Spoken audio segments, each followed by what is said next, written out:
স্থানীয়ভাবে অটোমোবাইল শিল্পের বিকাশ ঘটানো ও কম সিলিন্ডার ক্যাপাসিটি বা সিসি গাড়ির দাম মধ্যবিত্তের নাগালের মধ্যে রাখতে 0 থেকে 1600 সিসির একক স্ল্যাব ভেঙে 3টি স্ল্যাব করে আমদানির নীতি আদেশ অন্তর্ভুক্ত করা যায় কিনা সে বিষয়ে একটি পূর্ণাঙ্গ প্রতিবেদন চেয়েছে প্রধানমন্ত্রীর কার্যালয়। বর্তমানে 0 থেকে 1600 সিসি পর্যন্ত গাড়ি আমদানির শুল্ক কর ও ভ্যাট সমান, ফলে 800 সিসির গাড়ি আমদানিতেও 1600 সিসির গাড়ি আমদানির সমান শুল্ক বা কর দিতে হয়। সমান শুল্ক করের কারণে 800 সিসির গাড়ির দাম 1600 সিসির গাড়ির দামের প্রায় সমান হয়ে যায়, ফলে মধ্যবিত্ত ও নিম্ন মধ্যবিত্ত ক্রেতারা 800 সিসি গাড়ি কেনার সক্ষমতা হারান। বর্তমানে 1600 সিসি পর্যন্ত নতুন গাড়ির ক্ষেত্রে করভার 91%, অর্থাৎ 100 টাকার নতুন গাড়িতে 91 টাকা শুল্ক কর দিতে হয়, আর রিকন্ডিশনড গাড়ির ক্ষেত্রে 130% পর্যন্ত শুল্ক কর দিতে হয়। বাংলাদেশে বহুল ব্যবহৃত টয়োটা এক্সিও, এলিয়ন, ফিল্ডার গাড়ির সিসি 1500 এর মধ্যে।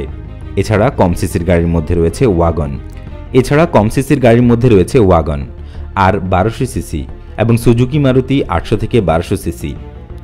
অটোমোবাইল খাতে দেশি বিদেশি বিনিয়োগ আকৃষ্ট করতে কর অব্যাহতি সুবিধা সহ বিভিন্ন প্রণোদনা ঘোষণা করে গত বছর অটোমোবাইল শিল্প উন্নয়ন নীতিমালা জারি করেছে সরকার। এ প্রেক্ষিতে চট্টগ্রামের মিরসরাইতে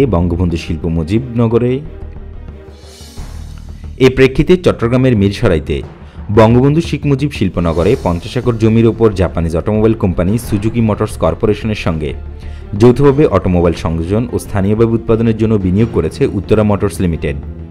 এছাড়া জাপানের মিৎসুবিশি ও কোরিয়ান অটোমোবাইল কোম্পানি হুন্দাইয়ের সঙ্গে যৌথভাবে আরও কয়েকটি কোম্পানি অটোমোবাইল শিল্পে বিনিয়োগের উদ্যোগও নিয়েছে।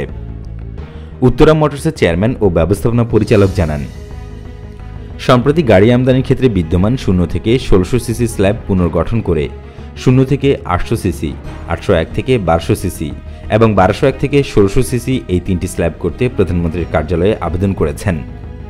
তার প্রেক্ষিতে গত 18 জানুয়ারি বাণিজ্য মন্ত্রণালয়ের সিনিয়র সচিব তপন কান্তি ঘোষকে চিঠি লিখে বিষয়টি পুঙ্খানুপুঙ্খভাবে পর্যালোচনা ও যাচাই করে আমদানি নীতি আদেশে অন্তর্ভুক্ত করা যায় কিনা সে বিষয়ে জাতীয় রাজস্ব বোর্ডের মতামত গ্রহণ করে একটি পূর্ণাঙ্গ প্রতিবেদন পাঠাতে বলেছে প্রধানমন্ত্রীর কার্যালয়। 0 থেকে 1600 সিসি পর্যন্ত বিদ্যমান একক স্ল্যাব ভেঙে 3টি স্ল্যাব করে স্ল্যাব ভিত্তিক শুল্ক হার নির্ধারণ করা হলে স্বল্প ইঞ্জিন ক্ষমতার গাড়ির দাম কমবে জানিয়ে উত্তরা মোটরস জানায়। এতে কম সিসির গাড়ির দাম দেশের মধ্যবিত্ত, নিম্ন মধ্যবিত্ত ও পেশাজীবীদের ক্রয় ক্ষমতার মধ্যে আসবে। তারা বলছে, প্রস্তাবিত সিসি স্ল্যাব আমদানি নীতি আদেশে সন্নিবেশিত হলে এবং তার প্রেক্ষিতে জাতীয় রাজস্ব শুল্ক আইনের ব্যবস্থা গ্রহণ করলে ভবিষ্যতে গাড়ির চাহিদা আরও বাড়বে। ফলে অটোমোবাইল শিল্প খাতে অ্যাসেম্বলিং ও লোকাল প্রোডাকশন কারখানা স্থাপনের জন্য দেশি বিদেশি বিনিয়োগের ব্যাপক সুযোগ সৃষ্টি হবে। স্থানীয়ভাবে উৎপাদিত প্যাসেঞ্জার কারের ক্ষেত্রে কাঁচামাল আমদানির শুল্ক হার 5% নির্ধারণ করা হলে তা প্যাসেঞ্জার কার স্থানীয়ভাবে উৎপাদনে উৎসাহ যোগাবে এবং প্যাসেঞ্জার কার উৎপাদন শিল্পে নতুন উদ্যোক্তা ও বিনিয়োগ নিয়ে আসবে। সার্বিকভাবে উৎপাদন শিল্প গতিশীলতা লাভ করবে, সেই সঙ্গে প্যাসেঞ্জার কার উৎপাদনে দেশ স্বনির্ভর অর্জনে এবং বৈশ্বিক প্রতিযোগিতায় টিকে থাকতে সক্ষম হবে। বাংলাদেশ রোড ট্রান্সপোর্ট অথরিটি তথ্য বলছে, 2014 সাল থেকে বাংলাদেশে গাড়ির ব্যবহার দ্রুত বাড়ছে। ওই সময় 1,59,988টি মোটর গাড়ির নিবন্ধন নিয়েছিল। 2019 সালে তা বেড়ে 4,97,432টিতে উন্নীত হয়। করোনার কারণে পরের বছর মোটর গাড়ির নিবন্ধনের সংখ্যা কমে 3,77,660টিতে নেমে এলেও গত বছর বেড়ে দাঁড়িয়েছে 4,45,030টিতে। বাংলাদেশে হাজারে 3 জনের ব্যক্তি গাড়ি রয়েছে। এই সংখ্যা মালয়েশিয়ার ক্ষেত্রে প্রতি হাজারে 897 জন। অন্যদিকে আমাদের প্রতিবেশী দেশ মিয়ানমারে প্রতি হাজারে 129 জনের গাড়ি রয়েছে।